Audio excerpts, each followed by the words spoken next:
Hello दोस्तों, आदर्श study ज्ञान में आप लोग का स्वागत है। आज हम लोग बिहार लाइब्रेरियन भर्ती 2025 का टेस्ट सीरीज 4 अर्थात टेस्ट सीरीज 4 का आज हम लोग डिस्कस करने वाले हैं। आज का वीडियो बहुत ही इम्पोर्टेंट है और साथ साथ रोमांच भी होने वाला है, क्योंकि प्रत्येक क्वेश्चन को मैं पूरा डिस्कस मतलब कि पूरा डिटेल में हम आपको बताने वाले हैं। इसलिए वीडियो के अंत तक आप लोग बने रहिएगा। चलिए देर ना करते हम आगे बढ़ते हैं। ये मेरा व्हाट्सअप नंबर है, इस पर आप मैसेज करके यहाँ से पीडीएफ प्राप्त कर सकते हैं। देखिए यहाँ पर लिखा है टोटल 500 एमसीक्यू, मतलब कि इस पीडीएफ में 500 जो है मल्टी चॉइस क्वेश्चन अर्थात ऑब्जेक्टिव क्वेश्चन है। इस पीडीएफ को आप लेकर के पढ़ें। चलिए आगे बढ़िए। क्या लिखा है कि इस पीडीएफ में सभी क्वेश्चन बहुत ही महत्वपूर्ण है। इस पीडीएफ को एग्जाम के दृष्टि से तैयार किया गया है। इस पीडीएफ में वैसे क्वेश्चन को चुन चुन कर रखा गया है या शामिल किया गया है जो एग्जाम में अक्सर पूछे जाते हैं। बहुत मेहनत के साथ साथ बहुत सारे मतलब कि प्रीवियस ईयर्स क्वेश्चन को क्वेश्चन बैंक से बहुत जगह जगह से चुन चुन करके इसको टाइपिंग कराया गया है। इसलिए इसमें जो भी क्वेश्चन है बहुत ही महत्वपूर्ण है। चलिए देर ना करते हुए हम क्वेश्चन पर चलते हैं। अगर मेरे चैनल पर नए हैं तो 100% सब्सक्राइब कर लीजिए। आप वीडियो देखिए, अच्छा लगे तो लाइक कीजिए, अगर अच्छा नहीं लगे तो लाइक नहीं कीजिएगा। अगर अच्छा लगे तो लाइक करने के साथ साथ 5 आदमी को शेयर जरूर कर दीजिएगा। चलिए देर ना करते हम क्वेश्चन पर चलते हैं। वीडियो के अंत तक कम से कम आधा तक भी बने रहिए तो देखिए क्या होता है। चलिए क्वेश्चन नंबर 1 में क्या कह रहा है कि शिक्षण की प्रक्रिया में कौन सा पहला चरण होता है। कौन सा पहला चरण होता है? तो देखिए आप उद्देश्यों का निर्धारण। उद्देश्यों का निर्धारण अर्थात मान लेते हैं कि शिक्षण शिक्षण मतलब कि टीचिंग टीचिंग कर रहे हैं, उसका कोई उद्देश्य ही नहीं है, तो फिर टीचिंग करने का शिक्षण करने का कोई मतलब की अर्थ ही नहीं है। इसलिए शिक्षण का टीचिंग का प्रथम चरण ये होता है कि उद्देश्यों का निर्माण। अब उद्देश्य जो है, अब देखिए उद्देश्य जो है चाहे वो विद्यार्थी का उद्देश्य हो या टीचर का उद्देश्य हो, वो दोनों के उद्देश्यों का निर्माण करना ही शिक्षण का पहला चरण होता है। ठीक है। चलिए 2 नंबर क्वेश्चन में क्या कह रहा है कि अधिगम अधिगम का तात्पर्य क्या है। ठीक है। तो देखिए अधिगम का तात्पर्य जो है, अर्थ अगर अधिगम का हम बताएं एक शब्द में तो होता है सीखना। सीखना। ठीक है। एक बात और कहेंगे कि जैसे मान लेते हैं कि 2 नंबर क्वेश्चन इसका आंसर बी है, तो प्रत्येक ऑप्शन का जो हम व्याख्या बताएंगे अर्थ बताएंगे तो आपको सुनेंगे मिस्टेक कर जाएगा। तो हमारे समझ से आप जो है एक कॉपी कलम ले लीजिए और क्वेश्चन का तो ऑप्शनल है तो ऑप्शन तो हम बताएंगे ही, लेकिन ऑप्शन का जो हम व्याख्या हम बताएंगे उसको आपको कॉपी में नोट करना पड़ेगा। तब जाकर के अब अच्छे से अच्छे तैयारी होगा या याद भी रहेगा।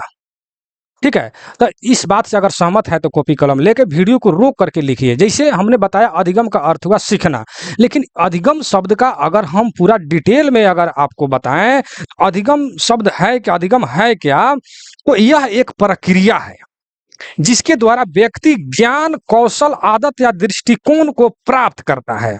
क्या चीज को?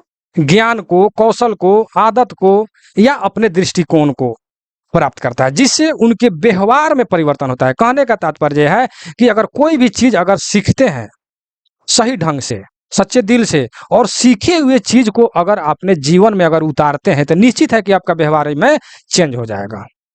नहीं तो पढ़ा और दिमाग से उतर गया या उसका अपने जीवन में नहीं उतारे तो वो सीखने से कोई फायदा नहीं हुआ। ठीक है। इसलिए आप लिखिए कि सीखना जो है यह एक प्रक्रिया है जिसके द्वारा व्यक्ति ज्ञान कौशल आदत या दृष्टिकोण को प्राप्त करता है, जिससे उसके व्यवहार में परिवर्तन होता है। ठीक है ना। इसी को हम अधिगम कहते हैं। अगर दूसरे भाषा में आपको समझा दें तो अधिगम अनुभव प्रशिक्षण या अध्ययन के माध्यम से ज्ञान या कौशल प्राप्त करने की प्रक्रिया है। समझे कि नहीं समझे? दूसरे भाषा में अधिगम अनुभव प्रशिक्षण या अध्ययन के माध्यम से ज्ञान या कौशल प्राप्त करने की प्रक्रिया है जो अस्थायी रूप से व्यक्ति के व्यवहार को प्रभावित करता है। उसी को हम अधिगम कहते हैं। तो हमने यहाँ पर लिखा सीखना, तो जिस सीखना में सब कुछ आ जाता है, चाहे वो ज्ञान हो, कौशल हो, आदत हो, व्यवहार हो, अनुभव हो, प्रशिक्षण हो, सब में आ गया सीखना। ठीक है। तो एक शब्द में अनुभव अधिगम का अर्थ होता है सीखना। अब बाकी हम अभी बोले फिर बोलेंगे, समय व्यतीत होगा। चलिए हम आगे बढ़ते हैं क्वेश्चन नंबर 3 पर। कह रहा है कि एक कुशल शिक्षण की मुख्य भूमिका क्या होती है। एक अगर कुशल जो है मतलब कि पूरा जानकार अगर शिक्षक है, ठीक है, तो उसका मुख्य भूमिका जो है क्या होता है, तो होता है प्रेरक, ठीक है ना, प्रेरक। तो आखिर प्रेरक है तो फिर प्रेरक का अर्थ होता क्या है, ये पहले आपको जानना पड़ेगा। आखिर प्रेरक, देखिए प्रेरणा से ही प्रेरक बना है, तो प्रेरणा का मतलब होता है उत्साहित करना, प्रेरणा कर देना, उत्साहित करना। तो प्रेरणा से ही प्रेरक बना है। तो प्रेरणा मीन्स उत्साहित करना, जिज्ञासा बढ़ाना, ठीक है। तो उत्साहित करने वाला व्यक्ति प्रेरक कहलाता है ठेठ भाषा में। अगर इसको लिखना चाहें तो किसी व्यक्ति या समूह को किसी विशेष दृष्टिकोण या विचार या कार्य के लिए राजी करने का प्रयास करना ही प्रेरक कहलाता है, ठीक है। अर्थात प्रेरणा या उत्साहित करने वाला व्यक्ति या करने वाला ही प्रेरक कहलाता है, अगर ठेठ भाषा में समझा दिए। लेकिन अगर इसको आप लिखना चाहे प्रेरक का परिभाषा, तो आप लिख सकते हैं कि किसी व्यक्ति या समूह, चाहे वो व्यक्ति हो या समूह हो, वो किसी विशेष दृष्टिकोण, विचार या कार्य के लिए राजी करने का प्रयास करना ही प्रेरक कहलाता है। समझ गए ना? जहां तक विश्वास है कि समझ गए होंगे। हम आगे बढ़ते हैं। 4 नंबर में कह रहा है कि कौन सा तत्व सीखने को सबसे अधिक प्रभावित करता है। कौन सा तत्व है जो सीखने को, जो सीख रहे हैं उसको सबसे अधिक प्रभावित करता है। तो सिंपल सी बात है, शिक्षक का व्यवहार।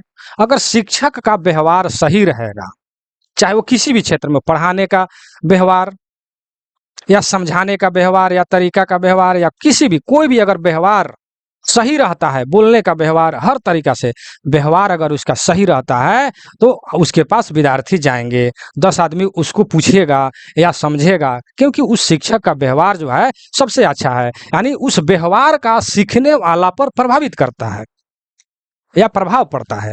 तो कह रहा है क्वेश्चन में आपका कि कौन सा तत्व है जो सीखने का सबसे अधिक प्रभावित करता था, वो है व्यवहार, ठीक है ना।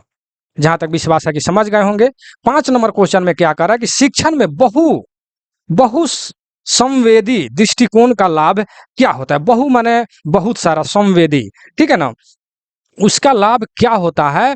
तो देखिए यहाँ पर दिया है बेहतर स्मृति। स्मृति का मतलब होता है यादाश्त, यादगार, ठीक है, यादाश्त है। तो बहु संवेदी, बहु माने बहुत सारा संवेदी, अगर कोई भी शब्द को मतलब कि उसको क्या कहेंगे, इसको अगर इस तरह ठेठ भाषा में कहें तो उसको व्याख्या करें, सोचे समझे देखें, इससे क्या होगा, बेहतर स्मृति आपका बढ़ता है, ठीक है ना। चलिए हम नेक्स्ट क्वेश्चन पर चलेंगे। कह रहा है कि शिक्षण का उपयुक्त मूल्यांकन किससे होता है। अगर शिक्षण शिक्षण मतलब कि टीचिंग, टीचिंग अगर कर रहे हैं तो उसका उपयुक्त, उपयुक्त मतलब कि उपयोग युक्त, इसको अगर सही से अगर अर्थ बनाए, उपयोग युक्त मूल्यांकन। मूल्यांकन का अर्थ होता है आंकलन करना। किससे होता है शिक्षण का उपयुक्त मतलब कि मूल्यांकन किससे होता है, तो व्यवहार और प्रदर्शन दोनों से।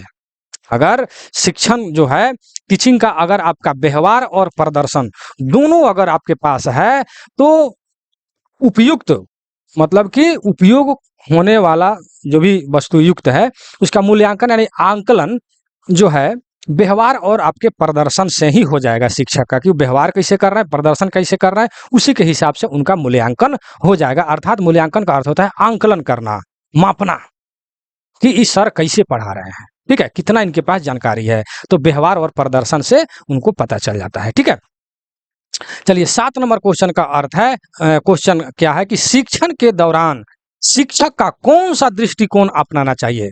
कह रहा है शिक्षण के दौरान जो है एक शिक्षक को, यानी जब टीचिंग कर रहे हैं, पढ़ा रहे हैं, तो उस वक्त शिक्षक को कैसा दृष्टिकोण को अपनाना चाहिए। तो सक्रिय और संवादात्मक, यानी संवादात्मक मतलब संवाद भी होना चाहिए, और सक्रिय मतलब कि एक्टिव भी होना चाहिए शिक्षक को, ठीक है।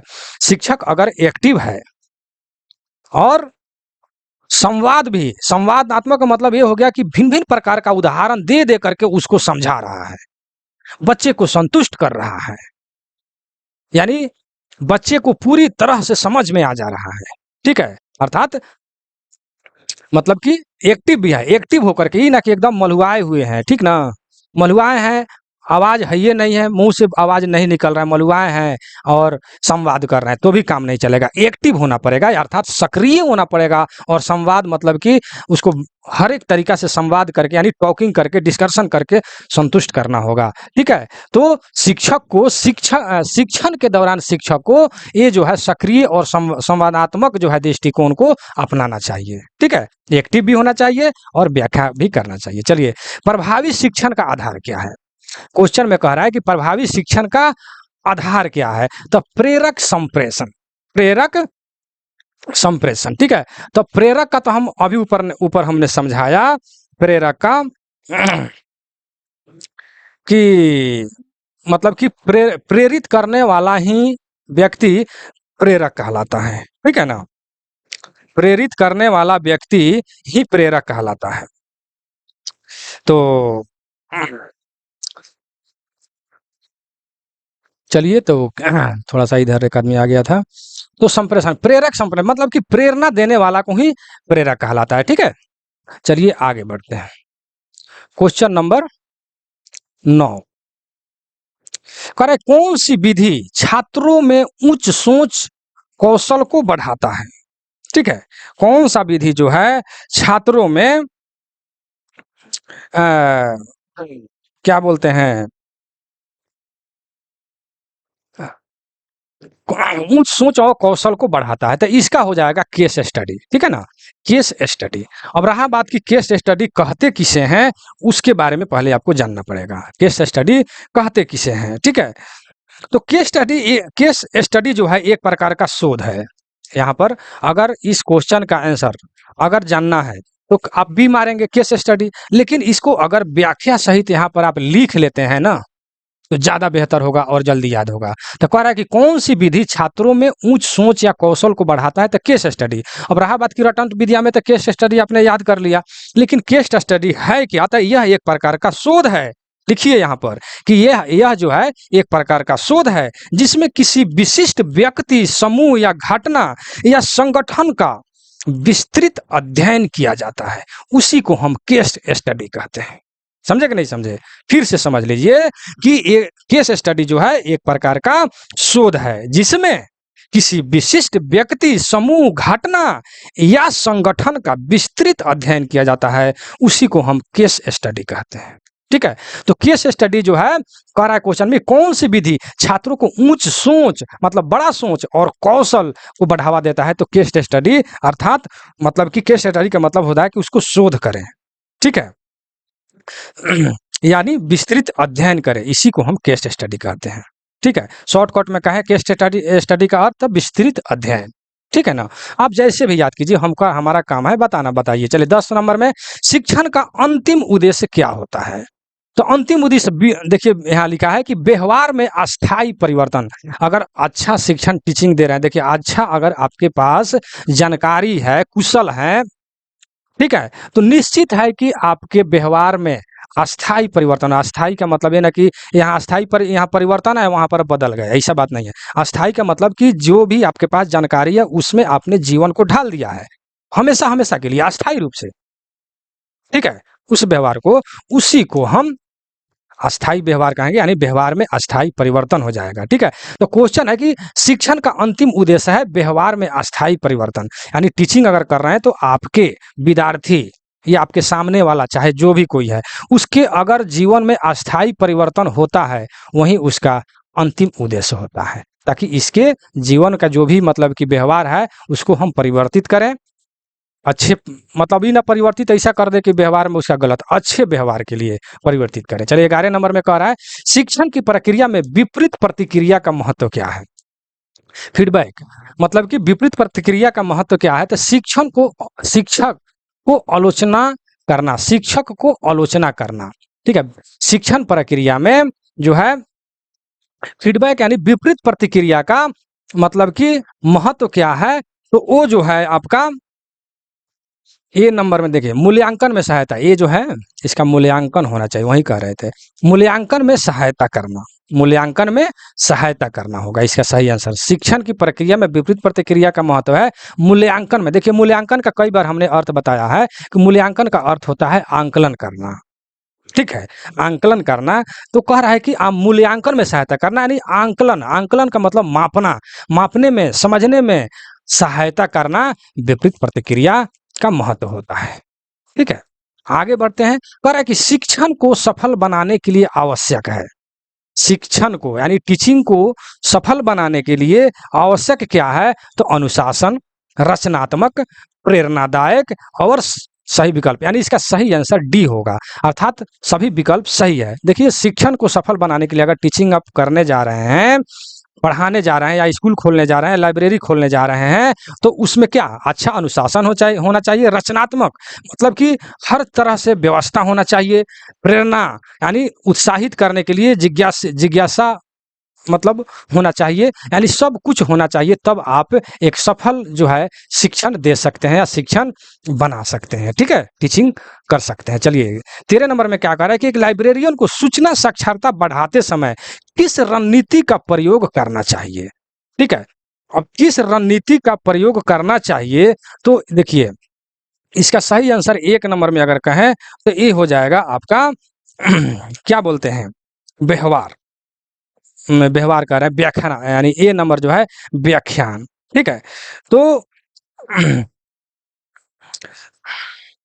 इसको अगर डिटेल रूप से बताएं, ठीक है, अगर 13 नंबर क्वेश्चन अगर लॉन्ग क्वेश्चन रहता, इसका सही रूप से अगर आंसर दिया जाए, तो कैसे आप दीजिएगा कि एक लाइब्रेरियन को सूचना साक्षरता बढ़ाते समय किस रणनीति का, अब देखिए यहाँ पर हमने आंसर बताया व्याख्यान, तो व्याख्यान कैसे होगा? तो इसका अगर डिटेल में जानिएगा तो समझ में आएगा कि एक लाइब्रेरियन को सूचना साक्षरता बढ़ाते समय किस रणनीति का प्रयोग करना चाहिए।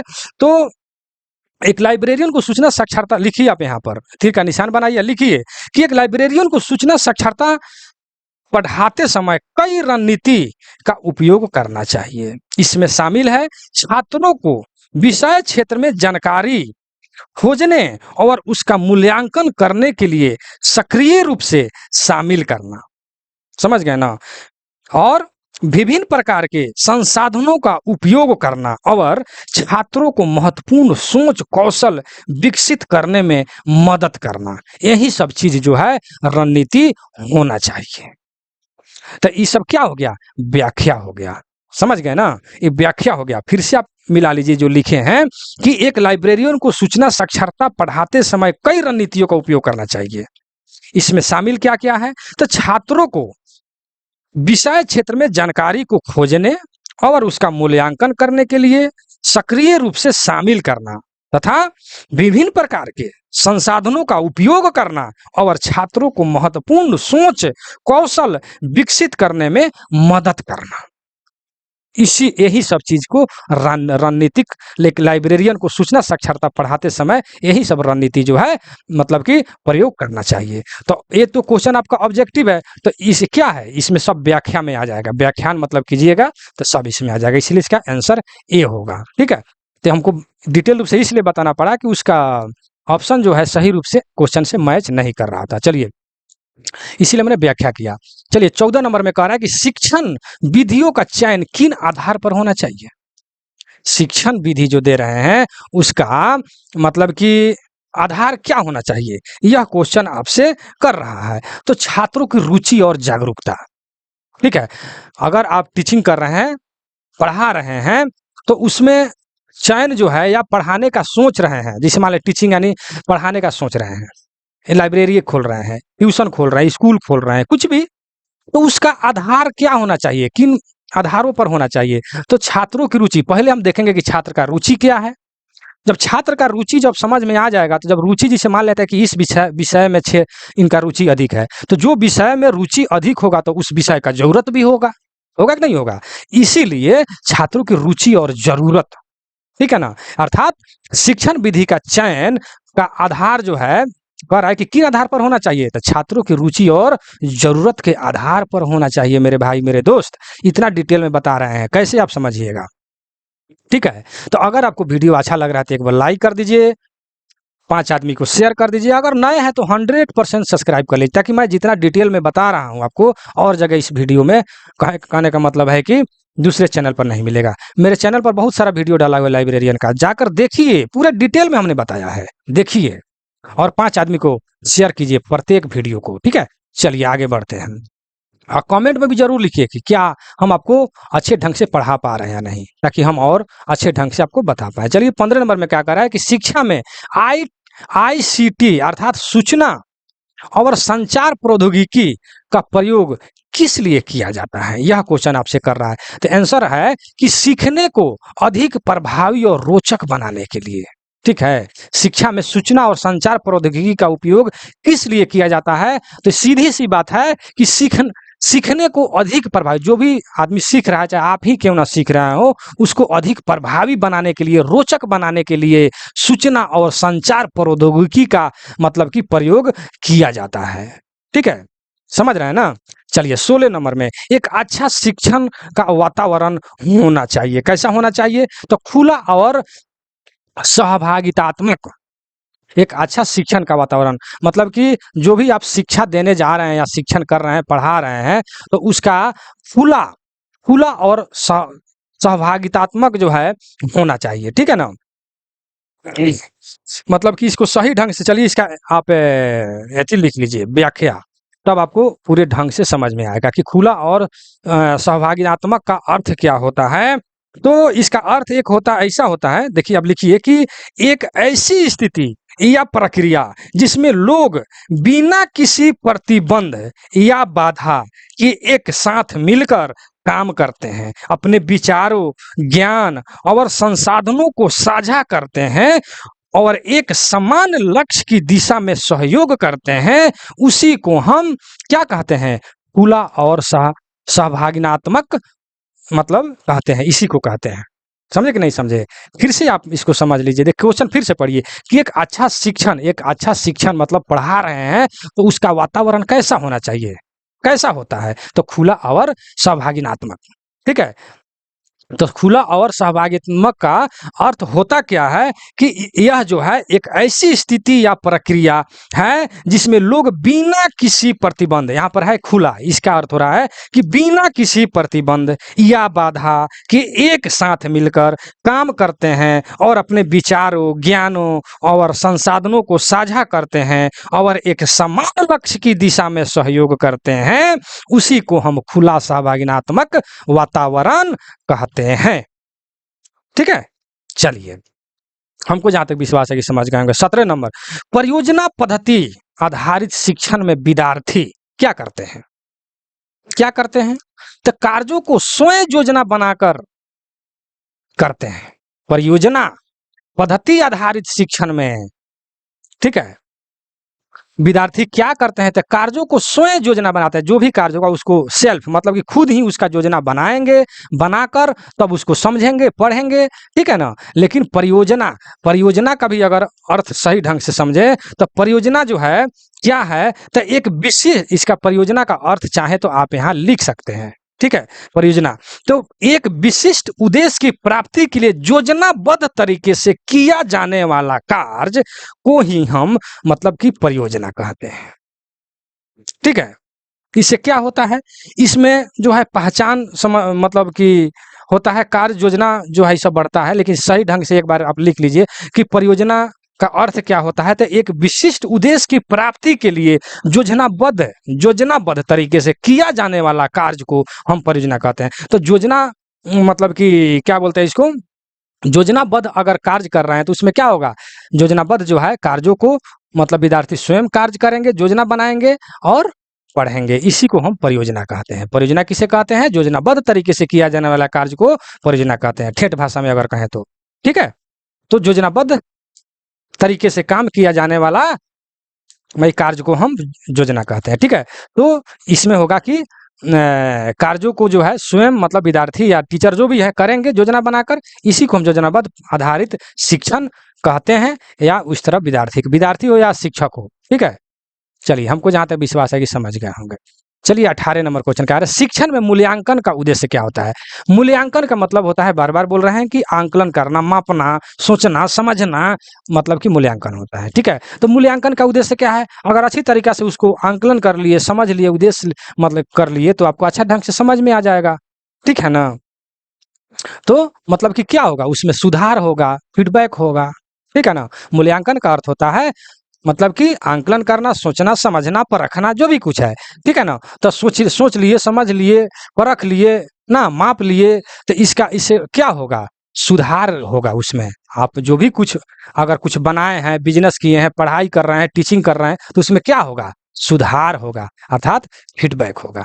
सीधी सी बात है, ठीक है ना। एकदम ठेठ भाषा में पढ़िए या ठेठ भाषा में पढ़ाइए, तब जाकर के बच्चा समझेगा। जहाँ तक विश्वास है कि आप समझ रहे हैं, क्योंकि हम भी एक बिहार के रहने वाले हैं और हम जानते हैं कि इस वीडियो को मेरे बिहारी भाई देख रहे हैं, इसलिए एकदम ठेठ भाषा में समझा रहे हैं। चलिए 19 नंबर में क्या कह रहा है कि शिक्षण प्रक्रिया में रचनात्मक का विकास किससे होता है, किससे होता है, तो खुली चर्चा और विचार विमर्श।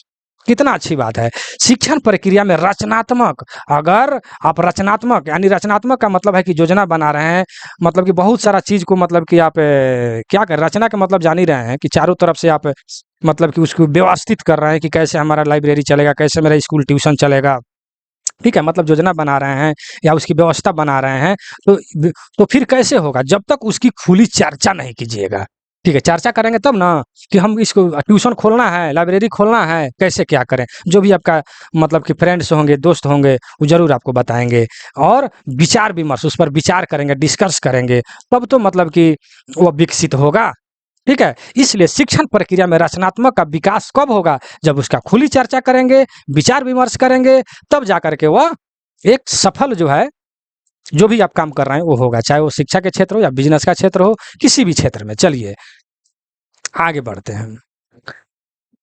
20 नंबर कह रहा है कि लाइब्रेरियन द्वारा शिक्षण करते समय सबसे जरूरी क्या है। वाह वाह वाह, कितना अच्छा क्वेश्चन है, बीएम क्वेश्चन, ठीक है ना। कह रहा है कि लाइब्रेरियन द्वारा शिक्षण करते समय सबसे ज्यादा जरूरी क्या है, तो ये जो है छात्रों को जानकारी तक पहुंचाने की तरीका को सीख सॉरी भाई, थोड़ा सा हुचकी आ जा रहा है। चलिए, तो लाइब्रेरियन द्वारा शिक्षण करते समय सबसे जरूरी क्या है, छात्रों को जानकारी तक पहुंचाने के तरीका को सीखना या सिखाना। समझे कि नहीं। अगर लाइब्रेरियन टीचर है, छात्र को क्या जानकारी है, शिक्षक को पता ही नहीं रहे, ठीक है, तो छात्र जो है संतुष्ट नहीं होगा, आपके लाइब्रेरी में नहीं आएगा पढ़ने के लिए, ठीक है। तो एक लाइब्रेरियन को, लाइब्रेरियन कहिए चाहे लाइब्रेरियन शिक्षक को कहिए, शिक्षण करते समय, पढ़ाते समय छात्रों को जानकारी, उसको क्या जानकारी मतलब हासिल करना है, क्या जानकारी करना है, वहां तक पहुंचाना या पहुंचाने के तरीका को सिखाना, कि हम इस तरीका से अगर तुम काम करोगे या इस तरीका से अगर पढ़ोगे, तो जिस चीज को आप ढूंढ रहे हो वो चीज आपको मिल जाएगा, या जहां तक पहुंचना है वहां तक पहुंच जाइएगा, ठीक है ना। या कोई भी लेक्चरर हो, चाहे किसी भी क्षेत्र में हो, अगर उसको शिक्षण दे रहे हैं, तो यहाँ पर तो लिखा है छात्रों को जानकारी तक पहुंचाना। अगर बिजनेस के क्षेत्र में बता रहे हैं, तो बिजनेस के अपने मुकाम तक पहुंचाना या सिखाना, तरीका जो भी कुछ है, यही सबसे ज्यादा जरूरी है। अर्थात लाइब्रेरियन द्वारा शिक्षण करते समय सबसे ज्यादा क्या जरूरी है, तो छात्रों को जानकारी तक पहुंचाने के तरीका को सिखाना, मेरे भाई, मेरे दोस्त। चलिए आगे बढ़ते हैं। इतना चिल्ला चिल्ला कर बोल रहे हैं, लेकिन हम जान रहे हैं कि आप सब्सक्राइब भी नहीं कीजिएगा, नहीं आप शेयर कीजिएगा। चलिए 21 नंबर, विद्यार्थियों को आत्मनिर्भर बनाने के लिए कौन सी विधि उपयुक्त है मेरे भाई, कौन सा है बताइए, कमेंट सेक्शन में लिखिए।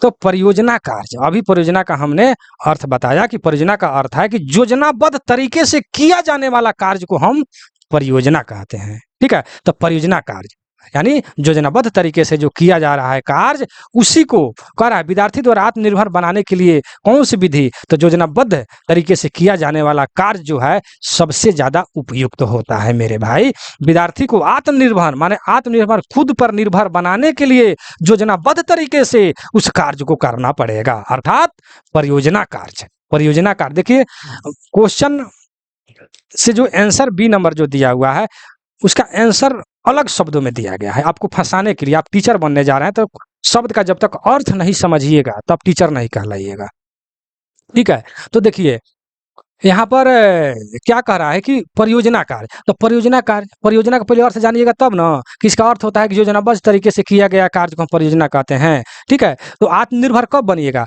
जब उसको अपने तरीका से योजनाबद्ध करके बनाइएगा, पढ़ाइएगा, या जो भी कोनो काम कीजिएगा, तब जाकर के आप आत्मनिर्भर बनिएगा। इसलिए विद्यार्थी को आत्मनिर्भर बनने के लिए जो है उपयुक्त विधि, यानी सबसे अच्छा विधि है परियोजना कार्य, अर्थात योजनाबद्ध तरीके से कार्य किया गया कार्य। चलिए 22 नंबर में कि शिक्षण की कुशल योजना में क्या आवश्यक है।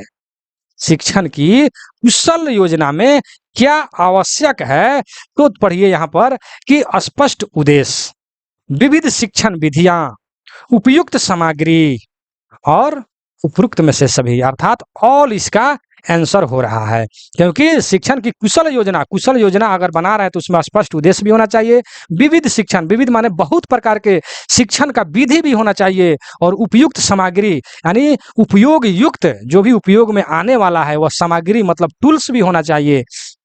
टूल्स मतलब सामान भी होना चाहिए जिससे आप समझाइएगा। तो लाइब्रेरी का टूल्स क्या होता है? बुक होता है। बुक रहेगा तब ना, सामग्री रहेगा तब ना समझाइएगा अच्छा से, ठीक है ना। तो शिक्षण की कुशल योजना बनाने के लिए स्पष्ट उद्देश्य होना चाहिए, विविध शिक्षण विधि भी होना चाहिए, और उपयुक्त सामग्री यानी उपयोग युक्त सामान भी होना चाहिए जिससे आप समझाइएगा। चलिए, जहां तक विश्वास है कि आप समझ गए होंगे। 23 नंबर क्वेश्चन में क्या करा है, शिक्षण के स्तर कितने होता है? तो 3 होता है। शिक्षण के स्तर कितना होता है? तो 3 होता है। तो 3 स्तर कौन कौन होता है? कौन होता है? तो वो जो है कौन कौन होता है, तो स्मृति स्तर लिख लीजिए मेरे भाई। ये सब चीज तो ऑप्शन में नहीं है, ऑप्शनल क्वेश्चन है, तो आप कैसे इसको पूरा मतलब कि डिटेल में जानिएगा, तो इसको लिखना पड़ेगा ना। इसलिए मैंने शुरू में बोला है कि जो भी हमने जिस ऑप्शन का व्याख्या बता रहे हैं उसको अगर कॉपी में लिखते चलेंगे ना तो बहुत अच्छा से याद होगा। अगर याद नहीं हो रहा है उसका भी हम तरीके बताएंगे। क्योंकि देखिए, एक बात पर हमको इस बात को हम बोलना पड़ रहा है, हम तो नहीं बोलना चाहते थे। एक मेरा चैनल है LDC railway tech and mathematics, अर्थात जो भाई आपके दोस्त अगर रेल कर्मचारी हैं और एलडीसी डिपार्टमेंट एग्जाम देकर LDC JE AWM AME ADME यानी टेक्निकल में अगर बनना चाहते हैं, टेक्निकल मैकेनिकल डिपार्टमेंट का, तो मेरे चैनल है LDC railway tech and mathematics, search करेंगे और उस पर जाकर के पीडीएफ प्राप्त करेंगे और अच्छे से अच्छे तैयारी करेंगे, टेस्ट सीरीज देंगे, ठीक है। रेलवे का जितना भी टेक्निकल है पूरा व्याख्या के साथ हम उसको डिटेल में पूरा बताए हैं, ठीक है। तो हम किस बात पर बोले हैं, ठीक है, क्वेश्चन में आपका इस बात छुपा हुआ है, इसीलिए हम बात को बोले हैं, ठीक है। तो यहाँ पर शिक्षण के स्तर कितने होता है? तो 3 होता है। तो कौन कौन सा होता है? स्मृति स्तर, समझ स्तर और चिंतन स्तर, ठीक है। स्मृति स्तर, तो हम इस बात पर बोले हैं कि स्मृति स्तर पर ही बात बोले, तो उसमें बहुत अच्छे अच्छे ढंग से हम बताए हैं कि स्मृति स्तर अपने याददाश्त को कैसे बढ़ाएंगे। हमको याद नहीं होता है, आप टेक्निकल में, रेलवे के टेक्निकल में जाइएगा तो ऐसे ऐसे शब्द मिलेंगे टेक्निकल पाठ पुर्जा के नाम, ताकि याद ही नहीं होता है। कैसे याद होगा? समझ में नहीं आता है, क्योंकि वो सब चीज़ स्टूडेंट लाइफ में हमने पढ़ा नहीं। तो उसको याद करने का तरीका, कोई भी चीज़ आप लाइब्रेरी का हम यहाँ पर पढ़ा रहे हैं, तो लाइब्रेरी का मतलब कि कैसे उस चीज़ को हम याद करेंगे। तो जैसे हमने बताया कि इसको आप वीडियो जैसे देखें, फिर कॉपी में लिखे, फिर उसको एक बार पढ़े, 3 बार हो गया, ठीक है।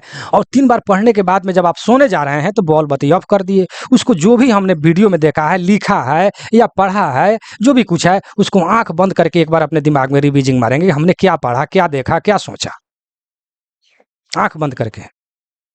और सोचते सोचते अगर बेड हम कहाँ कर रहे हैं, बॉल बत्ती ऑफ करके सोते समय, अगर उसी तरह सोचते सोचते अगर आपको नींद आ जाता है, तो वो सब जितना आपने सोचते सोचते नींद आया है, तो सारा चीज लॉन्ग मेमोरी में चला जाएगा, हमेशा हमेशा के लिए आपके दिमाग में सेट कर जाएगा, ठीक है ना।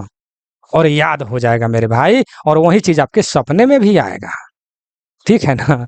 चलिए, तो आप शिक्षण के 3 स्तर जान गए। कौन कौन सा स्तर है? स्मृति स्तर यानी यादगार, समझ स्तर माने समझने का स्तर जो भी है, और चिंतन मतलब कि उसको चिंतन करना यानी विश्लेषण करना, ठीक है। यही आपका 3 गो स्तर है। चलिए आगे बढ़ते हैं। 24 नंबर पर लाइब्रेरी शिक्षा में प्रॉब्लम सॉल्विंग दृष्टिकोण से क्या लाभ होता है, ठीक है। और मान लेते हैं किसी लाइब्रेरियन में गए हैं, लाइब्रेरी में आपके क्वेश्चन का सॉल्व नहीं हो रहा है, ठीक है, तो क्या होगा? वहां से विद्यार्थी भाग जाएगा, नहीं पढ़ेगा, ठीक है, अर्थात उसका जिज्ञासा नहीं बढ़ेगा। अगर हर क्वेश्चन का वहां पर सॉल्व हो जाता है तो उसका जिज्ञासा बढ़ेगा कि हम यहाँ पर पढ़ें, यहाँ इस लाइब्रेरी में जाएं।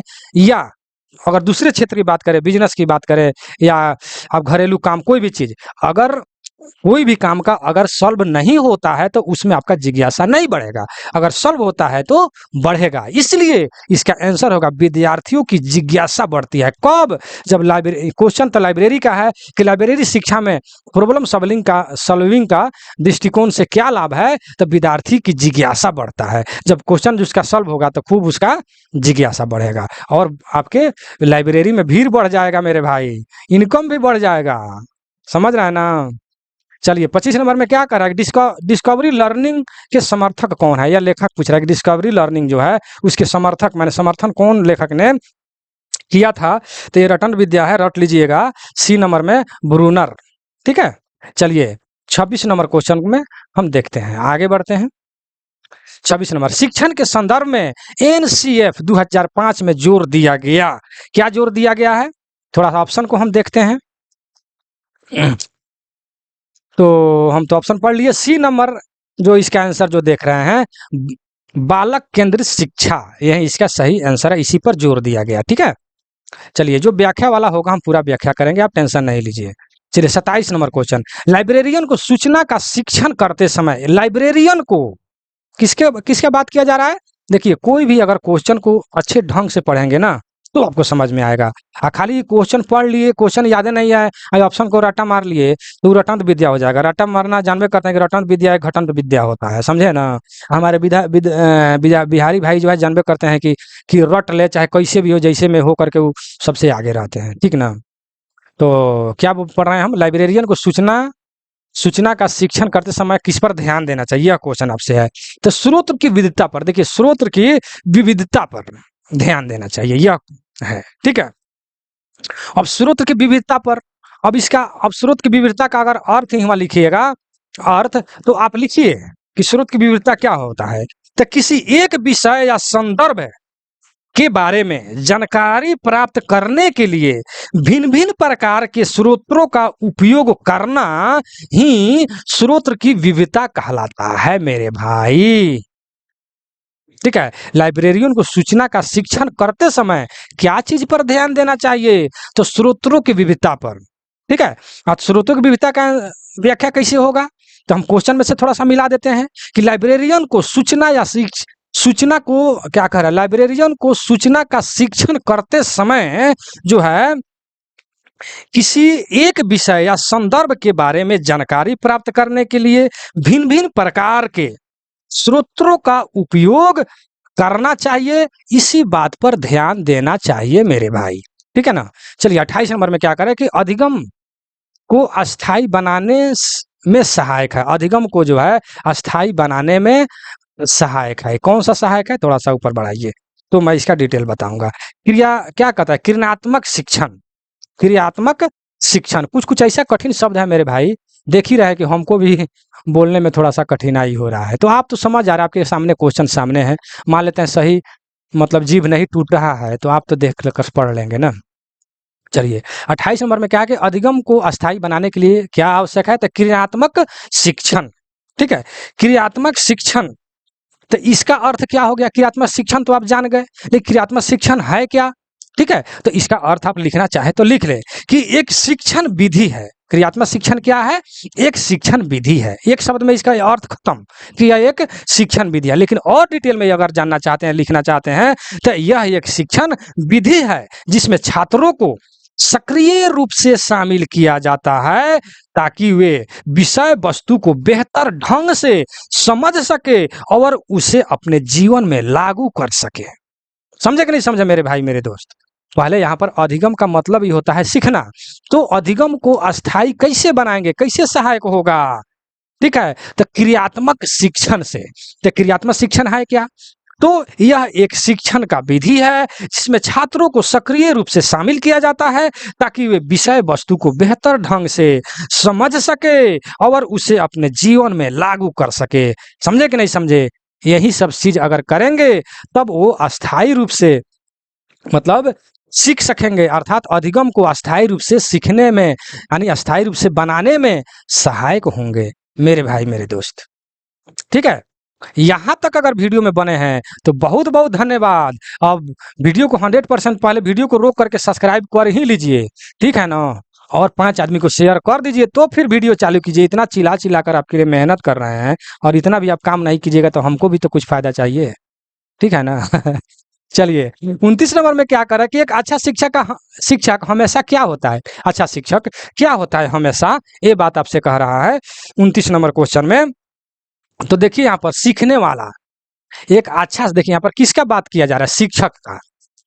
शिक्षक का कैसा हमेशा होता है? तो शिक्षक है ना कि शिक्षक खाली सिखाए ना, शिक्षक सिखाने के साथ साथ सीखने वाला भी होना चाहिए। अब सिखेबे करें और खुद ना सीखे, आज क्या सिखाएं अपने दिमाग में नहीं रखें, यानी हम सिखाए हैं आपको, जैसे हम ये भी पढ़ा रहे हैं आपको, आप मेरा वीडियो देख रहे हैं तो इससे हमको भी तो सीख मिल रहा है, ठीक है? यानी शिक्षक को सिखाकर सीखने वाला भी होना चाहिए, इसीलिए इसका आंसर होगा बी नंबर, अर्थात सीखने वाला भी। अर्थात एक अच्छा शिक्षक जो है हमेशा एक सीखने वाला भी होता है, ठीक है? यानी सिखाकर सीखना। चलिए 30 नंबर में कह रहा है कि शिक्षण का तात्पर्य क्या है? शिक्षण का तात्पर्य क्या है, यह क्वेश्चन आपसे कह रहा है। तो सीखने के प्रक्रिया को प्रोत्साहित करना, ठीक है? कह रहा है सीखने की प्रक्रिया को प्रोत्साहित करना, जो भी आप सीख रहे हैं प्रोत्साहित करें, उत्साहित करें, जिज्ञासा बढ़ाएं, यही सब शिक्षण का तात्पर्य होता है, टीचिंग का, ठीक है? टीचिंग कर रहे हैं, पढ़ा रहे हैं, तो उस जो भी आप पढ़ा रहे हैं, सीखने की जो प्रक्रिया जो बता रहे हैं, तो सीखने की प्रक्रिया को प्रोत्साहित करना होता है, आपको उत्साहित करना, मतलब कि जैसे भी हो बच्चा को, स्टूडेंट को मतलब कि प्रोत्साहित करके, उत्साहित करके, जिज्ञासा बढ़ाकर, समझाना, बुझाना, उसको संतुष्ट करना, यही सब जो है शिक्षण का मतलब तात्पर्य होता है, ठीक है ना? चलिए आगे बढ़िए। 31 नंबर में कह रहा है शिक्षण में गति और पुनरावृत्ति क्यों आवश्यक है? क्यों आवश्यक है? तो समझ और स्मृति को अस्थायी करने के लिए। देखिए कितना अच्छा क्वेश्चन है मेरे भाई, ठीक है ना? बीएम मैं लिख देता हूं, बोर्ड मॉडल क्वेश्चन। शिक्षण में गति माने रनिंग, पुनरावृत्ति, पुनः वृत्ति क्यों आवश्यक है? ठीक है, तो समझ है माने समझने, स्मृति मतलब याद, जो भी कुछ आपके पास समझ है चाहे स्मृति याद किए हैं उसको अस्थायी करना, पुनरावृत्ति यानी पुनः फिर से उसको अगर मतलब रिवीजिंग कर रहे हैं, अच्छा गति दे रहे हैं पढ़ाई में, तो उससे क्या होगा? आपका समझ बढ़ेगा, याददाश्त बढ़ेगा और उस सारे चीज को अस्थायी अपने जीवन में उतारो। यही सब चीज है मतलब गति और पुनरावृत्ति आवश्यक है, ठीक है ना? फिर से आप क्वेश्चन पढ़ देते हैं। शिक्षण में गति और पुनरावृत्ति क्यों आवश्यक है? तो समझ और स्मृति को अस्थायी करने के लिए, ठीक है? सीधा सा क्वेश्चन है। चलिए 32 नंबर में क्या कह रहा है कि सूचना का खोज और विश्लेषण करना क्या कहलाता है? सूचना का खोज और विश्लेषण करना क्या कहलाता है? तो सूचना साक्षरता कहलाता है। सीधा सा इसका आंसर है सूचना सूचनाओं का खोज, जो भी आप सूचना खोज रहे हैं और विश्लेषण, उसका पूरा विश्लेषण कर रहे हैं, पूरा व्याख्या कर रहे हैं, सोच रहे हैं, मतलब कि तो उससे वो सब क्या कहलाता है? तो सूचना साक्षरता, यही जो है सूचना साक्षरता कहलाता है, ठीक है ना? सूचनाओं का खोजना, विश्लेषण करना सूचना साक्षरता कहलाता है मेरे भाई, ठीक है? सीधा क्वेश्चन है, सूचनाओं का खोज करना, विश्लेषण करना, सोचना, समझना ही सूचना साक्षरता कहलाता है। चलिए 33 नंबर में क्या कह रहा है? शिक्षण में उद्देश्यों का निर्धारण क्यों जरूरी है? ठीक है, कह रहा शिक्षण में उद्देश्य का निर्धारण क्यों जरूरी है? तो दिशा देने के लिए, ठीक है ना? अब मान लेते हैं कि आप शिक्षण दे रहे हैं, पढ़ा रहे हैं, टीचिंग कर रहे हैं और उसका कोई उद्देश्य का कोई मतलब है ये नहीं है, कोई भी देखिए यहाँ पर क्वेश्चन आपको शिक्षा से रिलेटेड है, लेकिन हम थोड़ा सा इसको अगर अलग बढ़ा देते हैं, कोई आप घरेलू ही काम कर रहे हैं, उसका कोई उद्देश्य ही नहीं है, कोई बिजनेस कर रहे हैं, उसका कोई उद्देश्य ही नहीं है, ठीक है? तो उस मतलब कि शिक्षा देने या बिजनेस करने या घरेलू काम करने से क्या फायदा है? कोई इतनी नहीं है। तो हम ये अलग हटकर आपको ये शिक्षा दे रहे हैं कि अगर कोई भी काम करने जा रहे हैं, टीचिंग करने जा रहे हैं या स्कूल खोलने जा रहे हैं, लाइब्रेरी खोलने जा रहे हैं, ट्यूशन खोलने जा रहे हैं, बिजनेस करने जा रहे हैं, घरेलू कोई काम करने जा रहे हैं, तो पहले उसको जो है उस उद्देश्य को पहले निर्धारित कीजिए कि हम इस काम को क्यों कर रहे हैं, किसके लिए कर रहे हैं, उद्देश्य को पहले निर्धारित कीजिए। तब जाकर के वो काम का एक सही दिशा जो है मिलेगा। ठीक है ना? जब तक उद्देश्य को निर्धारित नहीं कीजिएगा कि हम इस काम को किस उद्देश्य के लिए कर रहे हैं, तब तक उस काम का सही दिशा नहीं मिलेगा। इसीलिए अपने कोई भी काम कर रहे हैं, चाहे शिक्षण दे रहे हो लाइब्रेरी में, या कोई घरेलू काम कर रहे हैं, बिजनेस कर रहे हो, तो उसका शिक्षण जो है, जो भी कुछ करे, तो उसको पहले उद्देश्य को निर्धारित कीजिए। ठीक है ना? उद्देश्य को निर्धारित कीजिए, तब जाकर के मतलब कि उस काम में सही दिशा मिलेगा। ठीक है? तो इसीलिए आपका क्वेश्चन है, शिक्षण में उद्देश्यों का निर्धारण क्यों जरूरी है? तो दिशा देने के लिए, उस काम में जिस काम को आप करने जा रहे हैं। अगर सही ढंग से आपको मोटिवेशनल वीडियो देखना है ना, आपको मोटिवेट करने के लिए, आपको उत्साहित करने के लिए, तो एक मेरा चैनल है आदर्श मोटिवेशनल। आदर्श मोटिवेशनल, उसको आप सर्च कीजिए, आदर्श मोटिवेशनल। उस पर जितने भी वीडियो डाला गया है आपको उत्साहित करने के लिए कि समय को कैसे बचाएं, याद कैसे करें, कौन बिजनेस कैसे करें, हर चीज के ढंग को आपको बताया गया है। कहाँ पैसा लगाएं, ठीक है, पैसा को कैसे बचाएं, बहुत तरीका से एक एक सटीक रास्ता आपको बताया गया है। उस रास्ते पर चलकर अपने जीवन को बदल सकते हैं। समझे कि नहीं समझे? ठीक है ना? तो चलिए आगे बढ़ते हैं। तो मेरा चैनल है आदर्श स्टडी ज्ञान। आदर्श स्टडी ज्ञान को सर्च कीजिए।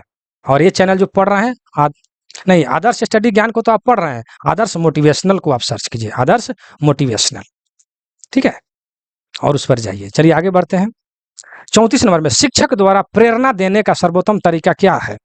प्रेरणा देने का सर्वोत्तम तरीका क्या है? तो अच्छा उदाहरण देना। हम मान लेते हैं किसी टीचर शिक्षक द्वारा, जो आप शिक्षक है, किसी विद्यार्थी को प्रेरणा दे रहे हैं, उत्साहित कर रहे हैं ना, जिज्ञासा बढ़ा रहे हैं, तो का सही तरीका क्या है कि भिन्न भिन्न तरीका का हम उदाहरण देंगे। बहुत तरह का आपको उदाहरण देंगे कि इस तरीका से सीखिएगा।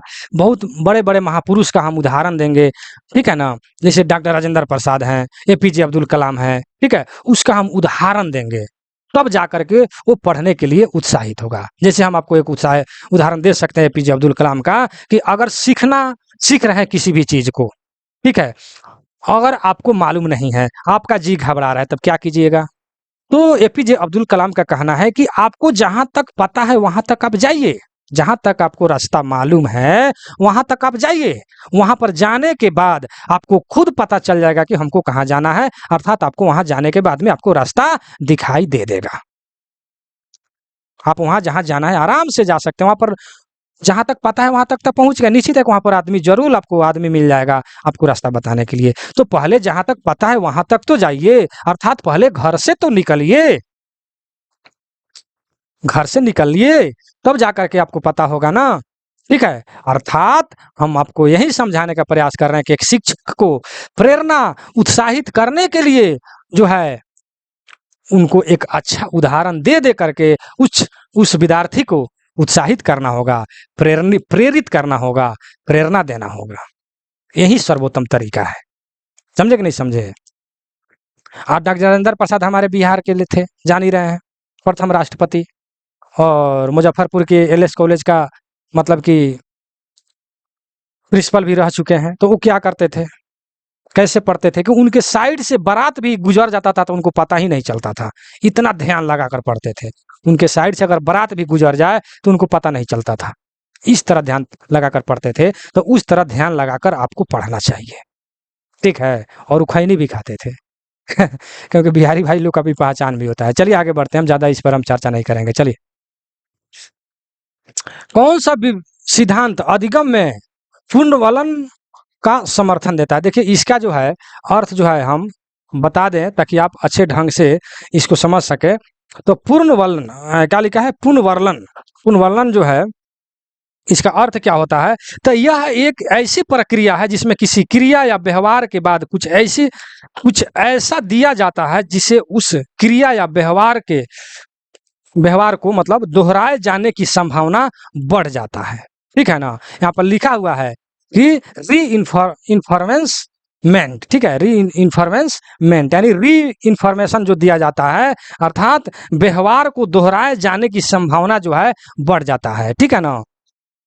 तो यही इसका पुनर्वलन का अर्थ होता है कि एक ऐसी प्रक्रिया है जिसमें किसी क्रिया या व्यवहार के बाद कुछ ऐसा दिया जाता है जिससे कि उस क्रिया या व्यवहार के दोहराए जाने की संभावना बढ़ जाता है। ठीक है ना, इसका सही है मतलब अर्थ है। ठीक है ना, लेकिन इसका आंसर क्या होगा, तो व्यवहारवाद अर्थात व्यवहार में परिवर्तन। ठीक है ना, या व्यवहार को मतलब कि क्या बोलेंगे, दोहराए जाने की संभावना जो है, इसीलिए इसका आंसर जो है ए हो जाएगा। चलिए आगे बढ़ते हैं।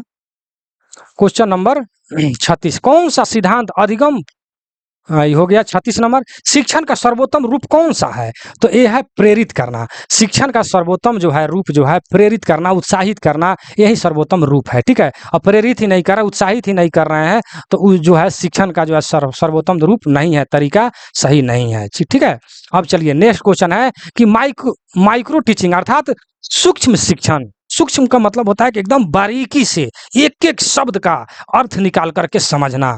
सूक्ष्म शिक्षण बारीकी से, माइक्रो टीचिंग का उद्देश्य क्या होता है, यह क्वेश्चन आपसे कह रहा है, तो इससे क्या होगा, शिक्षण कौशल का अभ्यास होगा।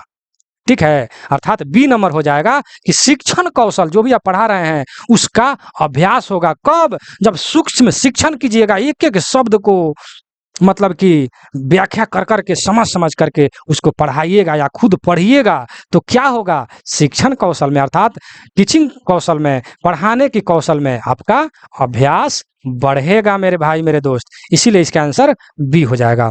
38 नंबर में क्या कह रहा है, शिक्षण प्रक्रिया में ब्लूम वर्गीकरण किसके लिए है, किसके लिए है, तो अधिगम के स्तरों को वर्गीकृत करने के लिए। अधिगम का अर्थ होता है सीखना, तो सीखने के स्तर को वर्गीकृत करने के लिए ब्लूम वर्गीकरण जो है किस ब्लूम वर्गीकरण के लिए है। कि ब्लूम वर्गीकरण किसके लिए है, तो अधिगम के स्तरों को वर्गीकृत करना। वर्गीकृत मतलब बांटना, यानी सीखने जो भी अब कला है, चाहे सिखाने की कला है, सीखने की कला है, उसको बांटना। ठीक है, जो है शिक्षण प्रक्रिया में ब्लूम वर्गीकरण का मतलब की प्रक्रिया है। चलिए 39 नंबर में कह रहा है कि शिक्षण में ऑडियो विजुअल सामग्री का प्रयोग। ऑडियो ऑडियो मतलब कि ऑडियो सुना करके अगर बच्चा को समझा रहे हैं, मान लेते हैं आप तो समझा ही रहे हैं, लेकिन ऑडियो ऑडियो का मतलब होता है मोबाइल के द्वारा या लाउड स्पीकर के द्वारा या किसी भी चीज के द्वारा, ऑडियो के द्वारा अगर बच्चा को समझा रहे हैं तो बच्चा क्या होगा, आकर्षित होगा, ध्यान उसका आकर्षित होगा कि सर जो है ऑडियो से भी समझाते हैं, मुंह से भी बताते हैं और ऑडियो मोबाइल से भी सुनाकर बताते हैं, समझाते हैं, तो क्या होगा, ध्यान आकर्षित होगा और बच्चा आपके लाइब्रेरी में भी बहुत आएगा, आपके ट्यूशन में बहुत आएगा, आपके स्कूल में बहुत आएगा।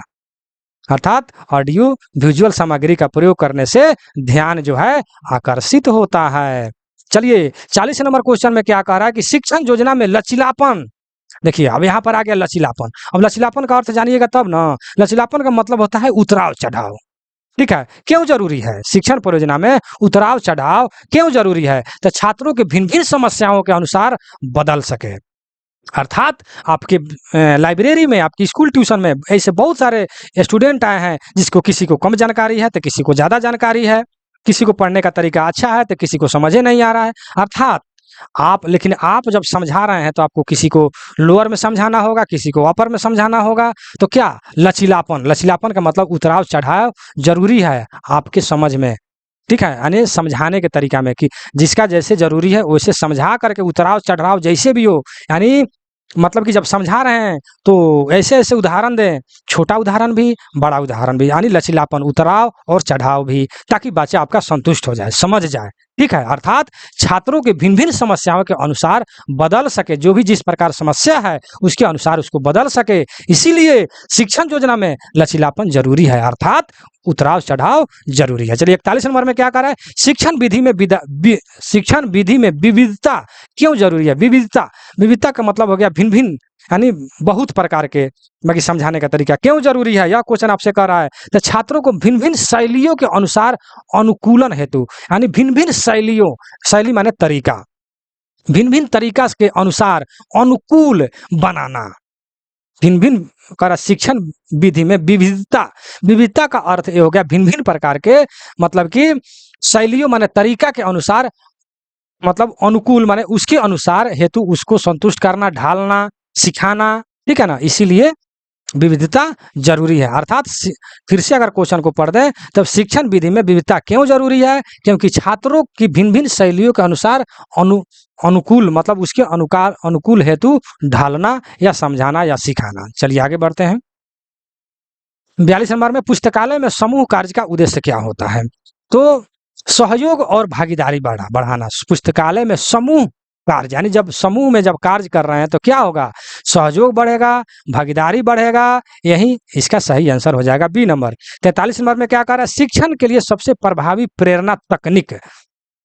सबसे प्रभावी क्या होगा? तो सबसे प्रभावी क्या होगा? तो पुरस्कार एवं प्रशंसा। ये किसके लिए बात किया जा रहा है? शिक्षक के लिए।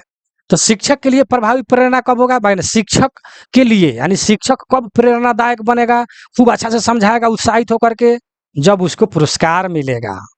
हाँ, जब पुरस्कार मिलेगा तो समझ में आ जाएगा कि मुझे पुरस्कार मिला है अर्थात हम अच्छा से पढ़ा रहे हैं। जब शिक्षक को प्रशंसा किया जाएगा तभी उनको प्रेरणा मिलेगा, शिक्षक को, एक टीचर को, तब जाकर के उत्साहित होंगे, ठीक है ना, और अच्छे ढंग से पढ़ाएंगे। इसलिए शिक्षक के लिए सबसे प्रभावी प्रेरणादायक क्या है? तकनीक। उनको पुरस्कृत करें यानी प्राइज दें और उनका प्रशंसा करें, तब जाकर के शिक्षक उत्साहित होगा। 44 नंबर में क्या करा है? अधिगम को मापने की सर्वश्रेष्ठ तरीका। उद्गम अधिगम कर रहा है। अधिगम के मतलब सीखना। अगर आप सीखने अब आप जानते हैं कि मान लें कि हम बहुत अच्छा से सीखे हुए, आज सीखना के मतलब समझना, हर तरीका को अच्छा से जब सीखे हैं तो उसका मतलब माप कैसे मापिएगा? तो आपका व्यवहार ही देख करके समझ में आ जाएगा कि आप कितना सीखे हैं। आपका प्रदर्शन देख करके समझ में आ जाएगा कि आप कितना सीखे हुए हैं, ठीक है ना। आपका विश्लेषण देख करके, आप किसी भी क्वेश्चन को कितना विश्लेषण कर रहे हैं, इसको देख करके हम माप सकते हैं कि आप कितना सीखे हैं, आपके पास कितना जानकारी है, ठीक है ना। इसीलिए अधिगम का अर्थ होता है सीखना। तो कह रहे अधिगम को मापने का श्रेष्ठ तरीका है प्रदर्शन और विश्लेषण। आप कितना प्रदर्शन कर पा रहे हैं, कितना किसी क्वेश्चन को विश्लेषण करके बता पा रहे हैं या बच्चों को संतुष्ट कर रहे हैं, यही सब मापने का सर्वश्रेष्ठ तरीका है। चलिए 45 नंबर में कह रहा है शिक्षण में अनुकूल वातावरण का महत्व है। अनुकूल वातावरण, अगर अनुकूल वातावरण नहीं बनाइएगा तो आपका लाइब्रेरी चलबे नहीं करेगा, आपका बिजनेस चलबे नहीं करेगा। किसी भी क्षेत्र में, जिस क्षेत्र में आप कार्य कर रहे हैं तो उसके अनुकूल आपको वातावरण तैयार करना पड़ेगा, तब जाकर के वह चीज आपका चलेगा, ठीक है। तो अब क्या होगा? अब हम लाइब्रेरी का क्वेश्चन पढ़ रहे हैं तो इसके अनुसार अगर हम बताएं तो शिक्षण अनुकूल वातावरण का महत्व मतलब क्या है, क्यों महत्व है भाई, काहे जरूरी है? तो छात्रों को प्रेरित करना, मतलब कि शिक्षण में अनुकूल वातावरण यानी शिक्षण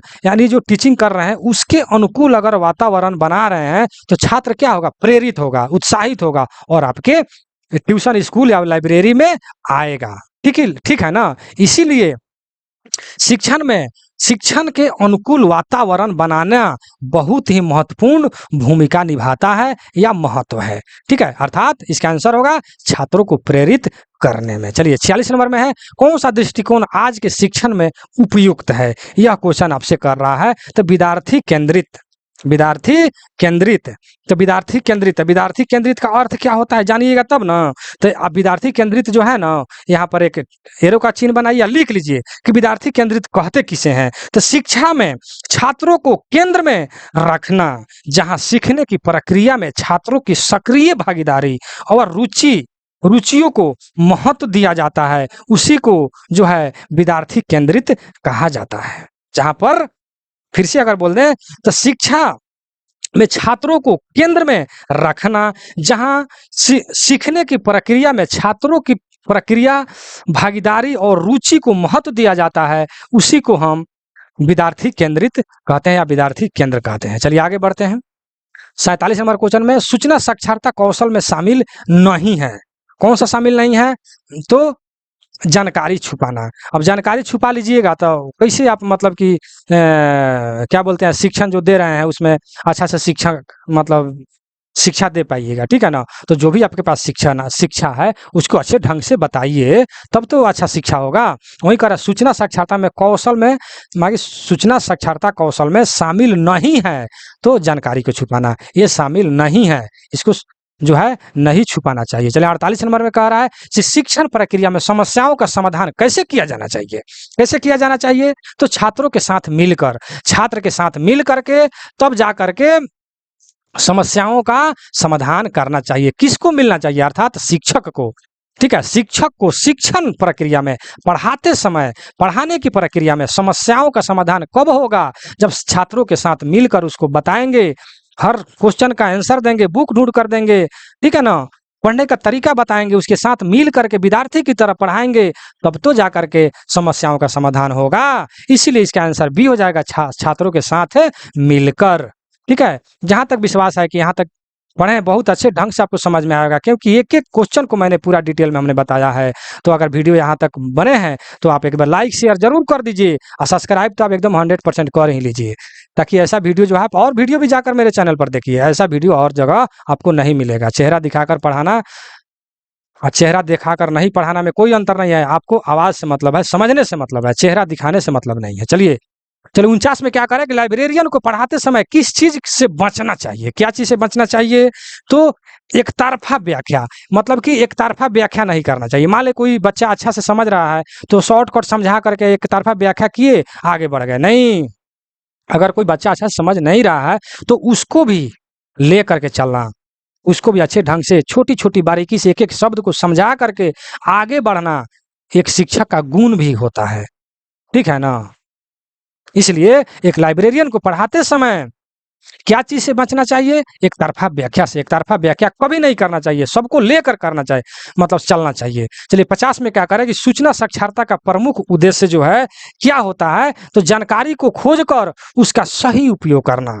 ठीक है, जानकारी को इसको थोड़ा सा ऊपर बढ़ाते हैं। सूचना साक्षरता का प्रमुख उद्देश्य क्या होता है? तो जानकारी को खोजकर, जो भी क्वेश्चन है उस जानकारी को खोजिए, पढ़िए, समझिए, तब जाकर के छात्र को बताइए। ठीक है ना? यही जो है उसका प्रमुख उद्देश्य होता है, अर्थात जानकारी खोजकर उसका सही उपयोग करना। देखिए नीचे जो भी हमने आपको बताया पढ़ाया, उसका सही आंसर जो है यहाँ पर दिया हुआ है। नीचे आंसर हमने इसलिए दिया है कि इस क्वेश्चन को, इस पीडीएफ को आप प्राप्त करके इसको आप टेस्ट के रूप में दे सकते हैं। ठीक है, जैसे मान लो 47 नंबर क्वेश्चन है, आप इसको ABCD जो भी है मारिए, ठीक है, और फिर इसको नीचे आंसर दिया हुआ है उसको चेक कीजिए और खुद को टेस्ट कीजिए, सेल्फ टेस्ट, कि हमारा कितना आंसर आया, आंसर कर रहा है, कितना हमको नंबर आया, हम कितना तक बना रहे हैं, कितना तक समझ पा रहे हैं। ठीक है, ये आंसर को देख करके उसका टिक मार कीजिए। आप ABCD अपने कॉपी पर बनाइए, ताकि आपका ज्ञान जो है बढ़ेगा। ठीक है, तो कहने का तात्पर्य है यहाँ पर हम वीडियो खत्म होता है। यह वीडियो आपको कैसा लगा जरूर आप कमेंट सेक्शन में दीजिएगा। ठीक है ना?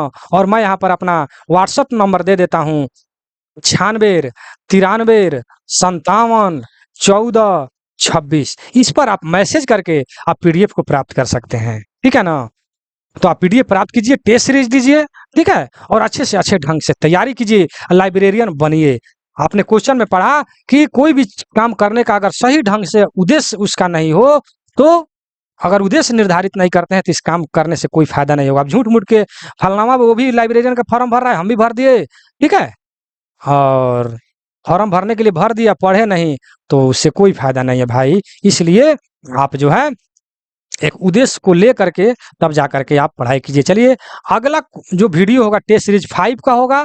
ठीक है ना? टेस्ट सीरीज 4 तक हमने वीडियो बना दिया है। ठीक है, और अदर वीडियो भी हमने बनाया है, मेरे चैनल पर जाकर देखिए। सभी क्वेश्चन को इसी तरह व्याख्या करके डिटेल में आपको बताया गया है। तो टेस्ट सीरीज 5 का अगले वीडियो में हम आपको बताएंगे। फिर यहाँ पर देखिए मेरा व्हाट्सएप नंबर आपके सामने है, आ गया है, आप जरूर मैसेज कीजिए। तो आपको वीडियो कैसा लगा कमेंट सेक्शन में जरूर दीजिएगा, और 5 आदमी को शेयर कर दीजिए। यहाँ तक आपको शिक्षा अगर मिला है, मेरा वीडियो अच्छा लगा है, लाइक जरूर कर दीजिएगा। चलिए अपने वीडियो को मैं यही समाप्त करता हूँ। जय हिंद, जय भारत।